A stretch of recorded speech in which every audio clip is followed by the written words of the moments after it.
Assalamualaikum students, this is lecture 4 and you're watching Viral Chemia. Students, ये हमारे आज के क्वेश्चंस हैं जिनको हम एड्रेस करेंगे। हमारा जो पहला क्वेश्चन है, magnesium produces different products on reaction with steam and cold water. Magnesium oxide and hydrogen gas are produced when reacted with. Magnesium steam और कोल्ड वाटर के साथ डिफरेंट प्रोडक्ट्स बनाता है। अब मैग्नीशियम ऑक्साइड और हाइड्रोजन गैस जो है ये कौन से केस में बनेगा? अगर मैग्नीशियम हम कोल्ड वाटर के साथ ट्रीट करते हैं, या एयर के साथ इसको हम ट्रीट करते हैं, या स्टीम के साथ, या इसमें से कोई नहीं। इसके लिए सबसे पहले अगर हम मैग्नीशियम का कोल्ड वाटर के साथ रिएक्शन देख लें तो बहुत ही कम मिकदार में ये रिएक्शन होगा। मैग्नीशियम हाइड्रोक्साइड और हाइड्रोजन गैस इस केस में बनेगा। अगर हम मैग्नीशियम को स्टीम के साथ ट्रीट करें तो उस केस में फिर हमारे पास मैग्नीशियम ऑक्साइड और हाइड्रोजन गैस बनेगा। अब जो क्वेश्चन है उसमें भी हमसे ये पूछ रहे हैं कि मैग्नीशियम ऑक्साइड और हाइड्रोजन कौन से केस में बनेगा। तो ये यहाँ पर हम देख सकते हैं कि अगर हम स्टीम के साथ मैग्नीशियम को ट्रीट करें तो उस केस में हमारे साथ जो है मैग्नीशियम ऑक्साइड और हाइड्रोजन बनेगा। तो हमारा जो राइट आंसर है वो है स्टीम। नेक्स्ट क्वेश्चन देखते हैं। The highest oxidation state oxides of phosphorus, sulphur and chlorine are. ये जो ऑप्शंस हैं इनमें से वो ग्रुप हमने सेलेक्ट करना है जिनमें फास्फोरस, सल्फर और क्लोरीन उनका ऑक्सीडेशन स्टेट जो है वो सबसे ज्यादा है। तो इसके लिए सबसे पहले तो हम हर एक एलिमेंट का ऑक्सीडेशन स्टेट फाइंड आउट करेंगे कि फास्फोरस का, सल्फर का और क्लोरीन का ऑक्सीडेशन स्टेट हर एक ग्रुप में क्या है। सबसे पहले फास्फोरस का देखते हैं। तो फास्फोरस का P4 और 6 में ऑक्सीडेशन स्टेट जो है वो +3 है, जबकि P4 और 10 में इसका ऑक्सीडेशन स्टेट +5 है। तो फास्फोरस का ऑक्सीडेशन स्टेट जो है वो P4 और 10 में हाई है। तो यहाँ से हम उस ग्रुप में पे फोकस अप करेंगे जिसमें फास्फोरस P4 और 10 के साथ मौजूद है।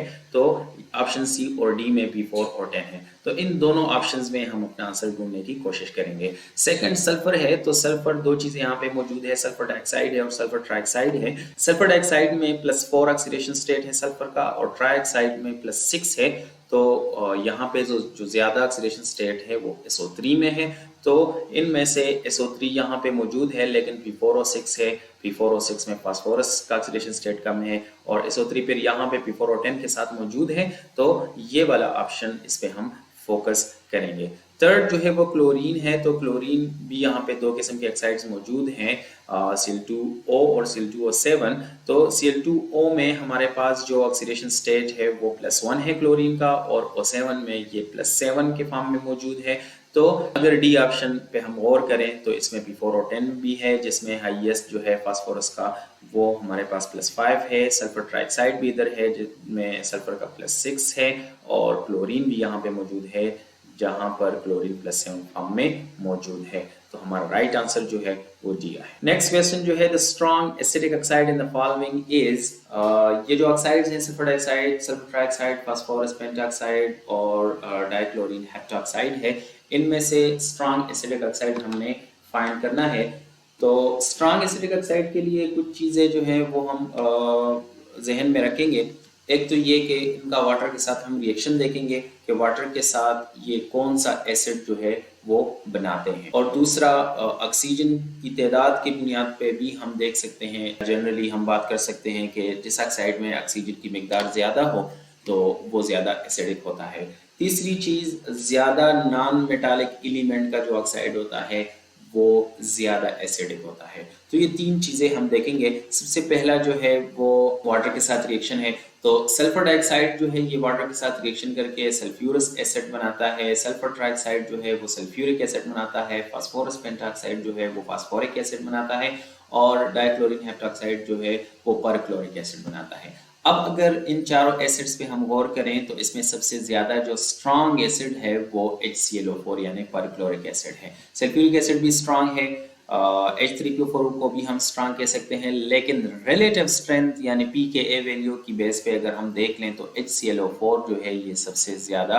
स्ट्रॉन्ग एसिड है। तो इस बुनियाद पे हमारे पास जो यहाँ पर ऑप्शन है वो Cl2O7 यानी डी नंबर ऑप्शन आ रहा है। दूसरा जो अगर हम ऑक्सीजन की तादाद को देख लें वो भी पर मॉलिक्यूल यहाँ पे ऑक्सीजन की तादाद ज्यादा है। इसी तरह अगर तीसरी चीज हम देख लें तो ज्यादा नॉन मेटालिक एलिमेंट का जो ऑक्साइड होगा वो भी एसिडिक होगा। तो नॉन मेटालिक करेक्टर जो है वो left to right in the periodic table वो इंक्रीज होता है। तो क्लोरीन जो है वो राइट मोस्ट पोजीशन पे है पीरियोडिक टेबल में, तो ज्यादा नॉन मेटालिक है और इसका ऑक्साइड ऑब्वियसली ज्यादा एसिडिक होगा। तो तीनों जो चीजें हैं एसिडिक करेक्टर के लिए जो हम देखते हैं वो डी नंबर ऑप्शंस पे फिट आ रही हैं। तो हमारा जो राइट आंसर है वो Cl2O7 है। नेक्स्ट क्वेश्चन को देखते हैं। Phosphorus 3 and phosphorus 5 oxides are both acidic oxides, which one is strongly acidic? Phosphorus 3 यानी फास्फोरस ट्राइऑक्साइड और फास्फोरस पेंटाऑक्साइड दोनों जो है एसिडिक ऑक्साइड। अब इन ऑप्शंस में से ज्यादा एसिडिक कौन सा? तो पहले क्वेश्चन में हमने एक बात की कि ज्यादा नॉन मेटालिक तो फास्फोरस है दोनों में, तो वो वाला ऑप्शन तो हम यहाँ पे अप्लाई नहीं कर सकेंगे।